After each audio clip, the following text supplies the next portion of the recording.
فمحمدنا هو سيدنا فالعز لنا لإجابته الله والله والله والله. Ada seorang ulama itu memuji-muji Nabi. Muhammadun basyarun la kal basyari bal huwa kal yaquti bainal ahjari. Nabi Muhammad itu manusia tapi tidak kayak umumnya manusia. Tapi Nabi itu ibarat kayak intan kumpul batu kali yang bukan intan. Nabi itu manusia tapi tidak seperti manusia biasa, seperti intan kumpul batu kali. Batu intan ya batu, batu kali ya batu. Tapi beda apa enggak? Kalau batu kali itu 10 truk paling ya cuman berapa? Murah. Tapi kalau intan tuh kecil gitu aja sudah mahal. Ketika dia memuji-muji Nabi seperti itu, terus mimpi jumpa Nabi. Mimpi jumpa Nabi itu hak. Nabi mengatakan, bagus itu. Tadi Allah telah mengampuni dosa-dosa kamu gara-gara kamu memuji-muji saya itu. Ya, cerita kemuliaan Nabi, kehebatan Nabi, mukjizat-mukjizat Nabi. Kullu baitin anta sakinuhu ghairu muhtajin ila suruji. Rumah yang didatangi Nabi walaupun tidak ada lampunya sudah terang benderang, katanya seorang ulama. Wa maridin anta aiduhu qad atahu Allahu bil faraji. Orang sakit kok dijenguk Nabi, ya sudah jerantal. Wa zamanin anta hakimuhu zalama fihi minal iwaji. Zaman kok pimpinan engkau ya Rasulullah, yang jelek-jelek hilang semua. Ada seorang sahabat namanya Ka'ab ibnu Zuhair mengucapkan pantun-pantun seperti ini di Masjid Nabawi, di depan Nabi, di depan Nabi. Maka oleh Nabi dihadiahi selimut, yang selimutnya akhirnya diwariskan kepada para khalifah-khalifah. Para khalifah itu kalau pengangkatan khalifah zaman dulu itu dikasih selimut tadi itu, selimut yang dihadiahkan Nabi kepada Ka'ab ibnu Zuhair itu.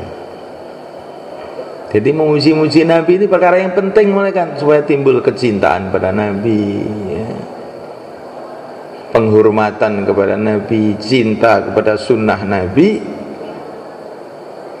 cinta kepada umat Nabi. Akhirnya dakwah. Jadi kalau kita ini melihat orang Islam ini umat Nabi ini, walaupun dia ini bagaimana, ini umat Nabi, saya cintai, saya sayangi, supaya saya dapat doanya Nabi. Insyaallah ini perkara yang penting.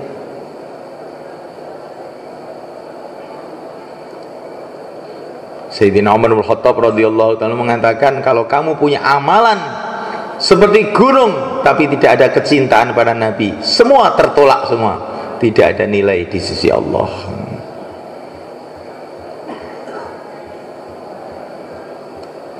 Cerita negeri akhirat, ya. Cerita negeri akhirat, hari-hari cerita negeri akhirat. Rumah saya itu akhirat, Rumah saya bukan Temboro. Kemuliaan yang sebenarnya kemuliaan di akhirat, pangkat yang sebenarnya pangkat di akhirat, kerajaan yang sebenarnya kerajaan di akhirat, sampai tertanam betul rumah saya itu akhirat.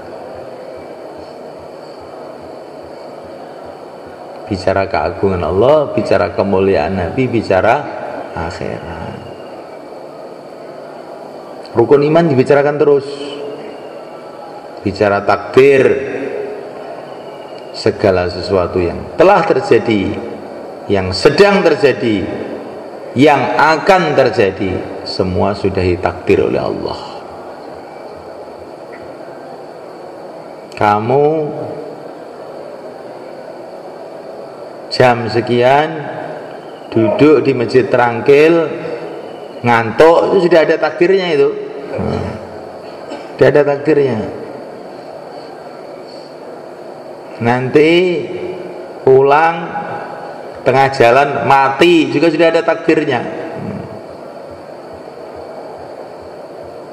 Kalau Allah menghendaki orang itu mati dalam satu tempat, maka Allah akan gerakkan hati dia untuk pergi ke tempat itu. Ini ada ceritanya, ini satu hari Nabi Sulaiman bersama sahabat-sahabatnya. Dan juga duduk di situ malaikat Israel. Malaikat Israel itu sering menyerupakan diri seperti manusia gitu, malaikat Israel itu. Malaikat Israel juga duduk di majlisnya Nabi Sulaiman. Ada seorang sahabatnya Nabi Sulaiman itu dipelototi terus oleh malaikat Israel. Walaupun dia tidak tahu malaikat Israel, tetapi malaikat Israel itu malakul maut, wibawanya itu luar biasa. Baru dipelototi tok dia sudah menggigil. Ya Nabi Allah, ya Nabi Allah, katanya. Saya kok takut sama orang itu. Kirimkan saya ke India ya Rasulullah. Maka malaikat Israel, malaikat Nabi Sulaiman kirim satu jin. Ini bawa sana ke India sana. Dia mau ke India katanya. Hanya dikirim ke India. Bukan ke IPB, ke India aja.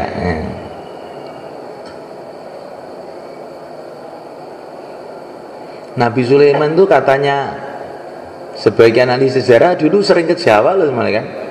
Kerajaannya seluruh dunia, dia suka ke Jawa situ,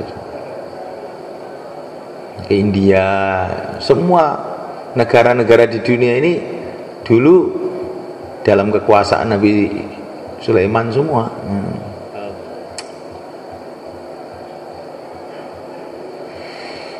Masya Allah. Maka Nabi Sulaiman itu mengatakan kepada malaikat Israel, kenapa kamu pelototi itu sahabat saya itu, ketakutan dia? Enggak apa-apa, saya itu heran ya Rasulullah. Heran apa? Saya ini dapat tugas dari Allah untuk mencabut nyawa dia di India. Lah kok masih di sini di Palestina? Nah, setelah dia ketakutan minta engkau kirim ke India, baru plong saya. Oh, ya berarti sesuai ini. Maka Imam Syafi'i ketika mau berangkat ke Mesir mengatakan kepada murid-muridnya, saya itu tidak tahu, kok ingin aja ke Mesir. Asal mulanya itu gara-gara apa Imam Syafi'i pergi ke Mesir itu? Gara-garanya itu aneh sebenarnya kan.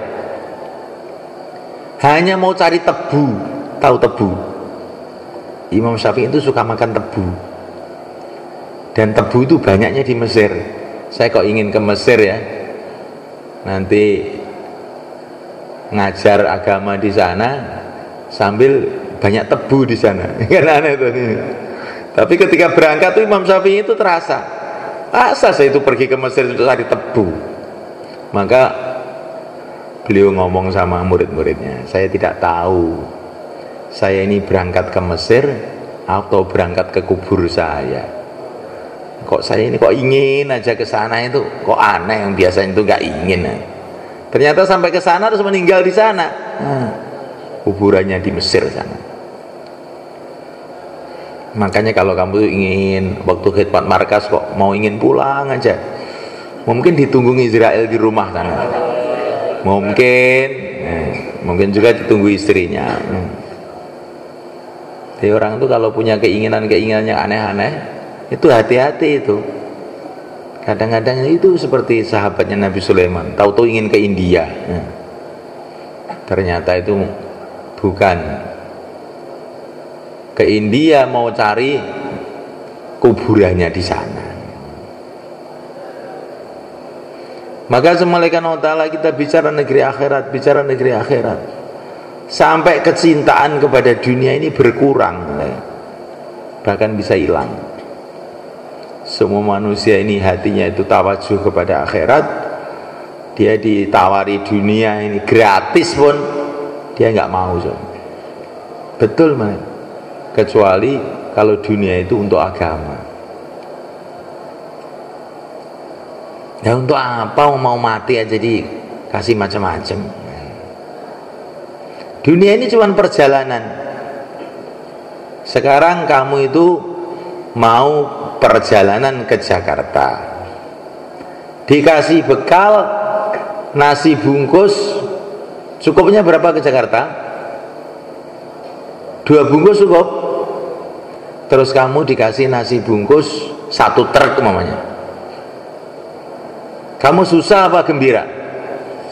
Ini malah susah. Oh, ini kamu bawalah, kamu mau ke Jakarta tuh. Ini bekalnya nasi bungkus 1 truk. Loh, lah bawanya bagaimana? Ini susah saya. 2 biji aja cukup. Nanti kan di Jakarta banyak makanan toh. Oh banyak. Tapi ini kamu ini kan orang terhormat, sukanya makan. Maka ini saya kasih bekal 1 truk. Enggak mau. Betul kan kan? Nah, dunia itu adalah perjalanan menuju akhirat. Nanti di akhirat makanan banyak. Kenapa kamu bawa banyak-banyak? 2 bungkus saja cukup. Insya Allah kan? Orang yang suka dunia itu sebetulnya orang yang nggak mau mikir. Kalau dia mau mikir, paling bagus itu dunia secukupnya aja. Nggak usah banyak-banyak. Pokoknya yang penting sampai ke akhirat, terus masuk surga, udah. Mau apa sana semua ada. Kalau seorang presiden datang ke satu negara, dia tidak membawa bekal banyak-banyak, dia tidak membawa mobil, dia tidak membawa pesawat, dia pergi, bahkan dia tidak membawa koper, nggak membawa pakaian, yang membawakan itu pelayannya, dia pakainya 1 aja. Betul nggak semalakan? Karena dia pikir nanti sampai sana sudah siap semua. Lah orang iman begitu, di surga semua sudah siap, maka nggak usah bawa banyak-banyak.